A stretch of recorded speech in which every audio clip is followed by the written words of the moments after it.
I promise this walking plan is going to make a real difference. You're going to lose a ton of weight if you follow it. So get ready to watch your body fat drop from 30% down to 10% or wherever you're starting, wherever you're going, with a simple science-backed approach. So we're going to start with formal cardio. You'll get why I'm calling it formal cardio in a minute. But this is classic cardio. I recommend the treadmill or the Stairmaster.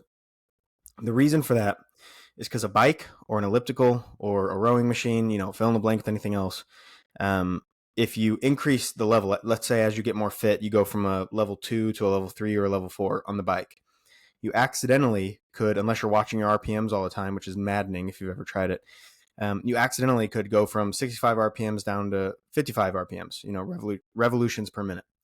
So that means that you're actually pedaling slower, even though it's harder each time you pedal. So you're probably increasing in terms of like how much you're burning, but it's hard to exactly tell.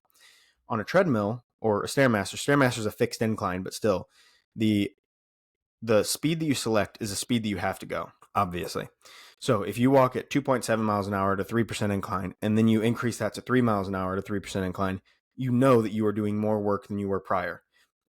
Excuse me. As you get more fit, that you are doing more work than you were doing prior. So let's say, now that you're at 3 miles an hour and 3% incline, and as you get more fit, let's say in 6 weeks, you're at 5% incline. So now in the same 30 minutes or whatever time window you chose, and at the same speed, you're forced to walk that speed or you'll fall off the treadmill. So you can't accidentally slow down just because the incline's higher. So now you are burning more calories in the same exact time frame. Same thing for the Stairmaster, even though it's a fixed incline. If you are going from a level 3 to a level 4, if you don't keep up with it, you're going to fall. So if you're able to keep up with it, and you weren't able to keep up with it at a level 4 or 5 or whatever, and you know that you have increased in terms of your fitness. And if you're able to do more in the same amount of time, you're burning more calories. So here's how I would start you off. Here's like the outline of the plan, if you will, at least the first part of it. So 30 minutes, 3 times a week. And I would grow that into, man, you can't see that. I would grow that into 1 hour, 5 times a week. So this is, that might seem like a lot, like an hour of cardio 5 times a week. But if you're doing a walking plan to lose weight without doing a whole lot of other stuff, which we're going to talk about other things you can do, you gotta really dedicate to it. So 30 minutes, 3 times a week. I would pick something like 3 miles an hour, 3% incline, and then grow from there. You can stick with 3 miles an hour on the treadmill and then grow to, 4, 5, 6, 7% incline. And as you get more fit, again, you're going to be burning more calories. So by the time you reach an hour, 5 times a week, let's say you do 30 minutes, 3 times a week, and then you can grow into, 4 times a week, 30 minutes, 5 times a week, 30 minutes. And then you increase all of them to 35 minutes, increase all of them to 40 minutes. And, slowly with time, you will end up getting that hour and you're going to be walking your butt off. Literally. You're going to be losing weight. So that is going to be how I would start you off on your formal cardio. So the informal cardio, or the stuff that isn't classic cardio, is just your steps. So start just above average. So I would, open your phone, especially if you have an iPhone. I know that iPhones, they have the health app. So open up your phone and go to your steps and see how many steps you get roughly. Even if it's not super accurate, if you don't have your phone in your pocket all the time, you're going to get an idea. I will say, and I forgot to put this on the list, but I'll talk about it now. The cheap watches that you can get on Amazon and stuff, they count all movement as steps. So it's okay, I guess, but if you itch your head more that day, you're going to get a ton more steps. So I would try to get something that is decent. I'm going to actually show you this one. Right. Oh, it's not. I don't have it. I must have left it on my nightstand. So I have a step tracker that is like $20 on Amazon. It's really cheap. Just clips to your pocket or wherever, and it works super well. I think $20 gives you 2 of them, so they are awesome. If you want something cheap, that is the way to go. Just a classic pedometer. The cheap watches, they just don't work very well. And I've done a lot of testing on this pedometer, and it works really good. It's if you go to Amazon, you type in, pedometer, and you see a cheap, like it looks like a little rectangle. I don't remember the brand, but it is the most popular one by far. Or you could use definitely an Apple Watch or, a nicer watch.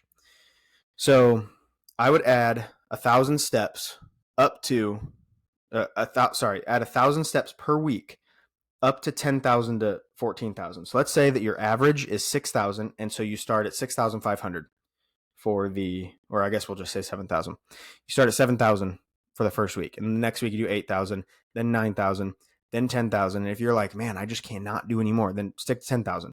If you start finding that because you're increasing your cardio and you're wearing your pedometer during cardio, and maybe you're just becoming more active, more fit, more able to move, if you find that you can make it to 11, 12, 13, or 14, then keep going. It's just going to help. This is a walking plan. So you're really focused on lots of movement, lots of walking, the formal walking, which is the cardio, and then the informal walking or informal cardio, which is the steps. So number 3, even though this is a walking plan, you have got to consider your diet. You will never outwalk, especially outwalk, a bad diet. You can possibly outwork out a bad diet, but even that is really pushing it.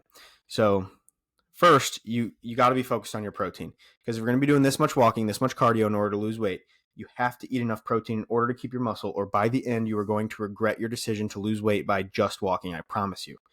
So you have to eat, you don't have to, you should probably eat roughly 1 gram per pound of body weight of your ideal weight. So if you are, 250 pounds and you want to be 190 pounds, eat something like 200 grams of protein.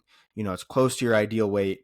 And you never know, you might gain muscle and you want to end up being 200 pounds instead of 190. So I would just go up to a nice round number, whatever that is, and eat enough protein, 1 gram per pound of body weight of your ideal body weight. Then is going to be, this card is going to count as 2. So I'm going to talk about it for a little bit. If you want to lose 12 pounds in your first month, I'm going to give you all of 5 habits that I run all of my clients through. They really love it. It's totally free. So what do you got to lose? You can download it right here or the link in the description. Food log and then TDEE. We'll get to both of them. So your food log, you got to be tracking your calories in order to have some sort of idea. It at least needs to be for a while. Doesn't have to be forever, but man, I highly suggest, especially with a walking program, that you are really focused on your calories and your protein, and that you continue to track it. So you're going to need a food scale, and you just start weighing everything out. Right on every food label, at the very top of, with cups and tablespoons or whatever, right to the side of that is going to be grams. And those grams are how you would weigh, yogurt, peanut butter, any of that, instead of using a tablespoon. It's very hard to use tablespoons. I mean, not very hard, but it's more difficult. It's less convenient to use tablespoons and cups. Much more convenient to pour something until, into a bowl until it says a certain number of grams. So, you are going to be needing to food log, I promise. TDEE, total daily energy expenditure. That is where I would start on your calories. If you use MyFitnessPal and you plug in the information, it's going to give you a rough ballpark of where you should start. But if you're, logging with pen and paper or a different app that maybe for whatever reason doesn't do that, TDEE calculator online, that'll tell you where you should start with your calories. All right.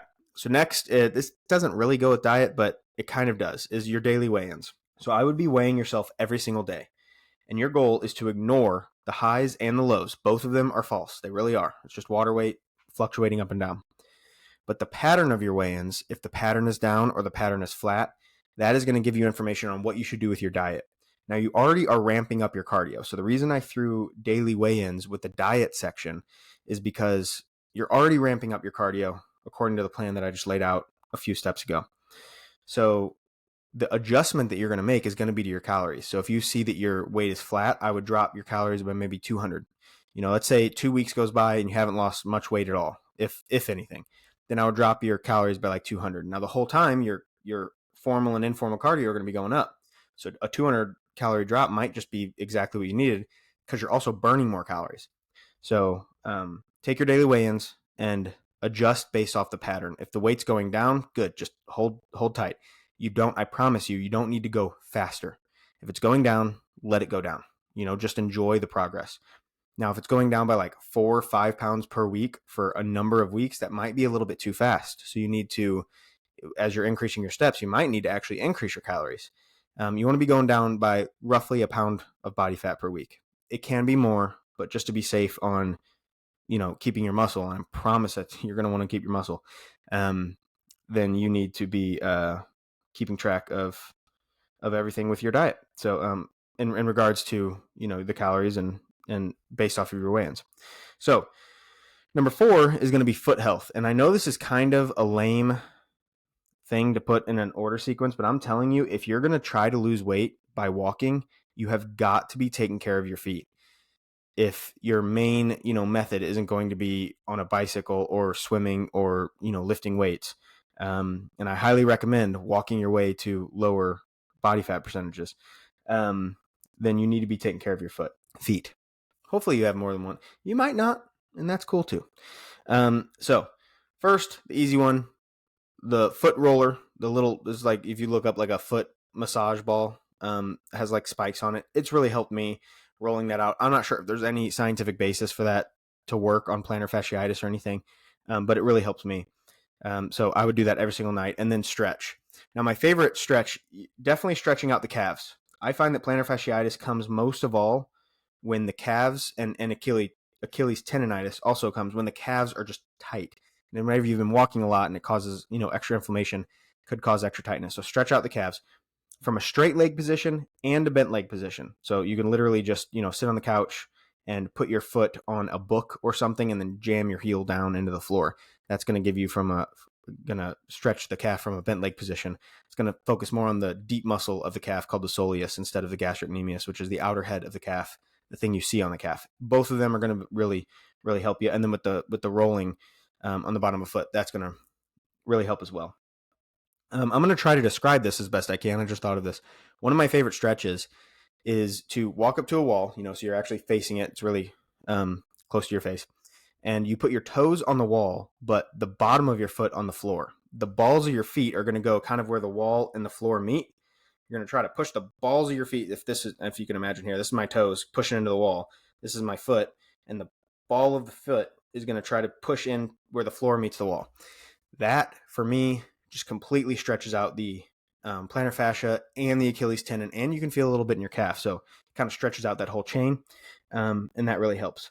So foot health. Next is going to be good support while walking. So specifically while walking, you are going to be probably needing to support your feet extra.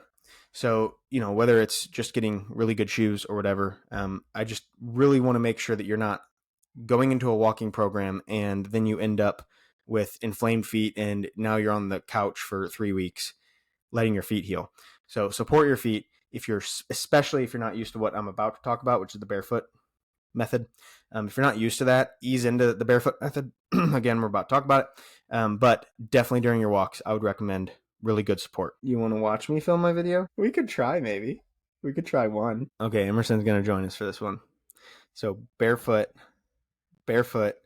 and toe spacers.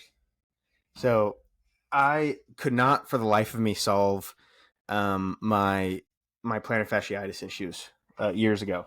So the thing that helped me the most was actually allowing myself to go barefoot. So there's barefoot shoe companies, and a lot of them are amazing.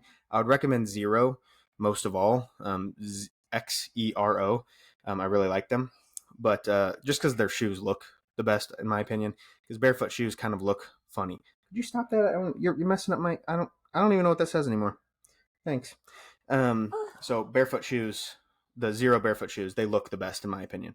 So that's what I would start working on doing barefoot shoes and grow into doing this. So maybe you do it 5 minutes a day, and then you do it 10 minutes a day, and then so on and so forth until eventually I actually go outside and walk barefoot a lot. And for me, it really helps. The arches of my feet needed to work a little bit more. And I think that's where I was really struggling, was that the arches of my feet weren't trained anymore to actually hold my body weight because I was supporting them so much. So for me, barefoot training really, really helped. Okay, next we're going to talk about minimum lifting. So this is a walking plan. So I don't want to preach to you how much you should be lifting, but you should be lifting weights at least a little bit in order to keep your muscle. So this is the minimum lifting. You could do more than this, but 2 days a week, 2 sets per muscle group. That is the minimum. I would really recommend 3, but you could get away, I think, with 2. Each set has to be to failure. So that's on each body part. So you need to do a set for your chest. 2 sets for your chest, all the way to failure. Literally go until you can't lift it anymore. Do it safely. Do it with good control. And, 2 sets for your chest, 2 sets for your back, 2 sets for your shoulders, your quads, your hamstrings, and you might even want to throw in glutes. I might be missing one because I'm distracted. But I would definitely take both those sets to failure. So you're working out intensely and you're giving it your best in those 2 days for 2 sets. It should take you like 25 minutes, maybe less.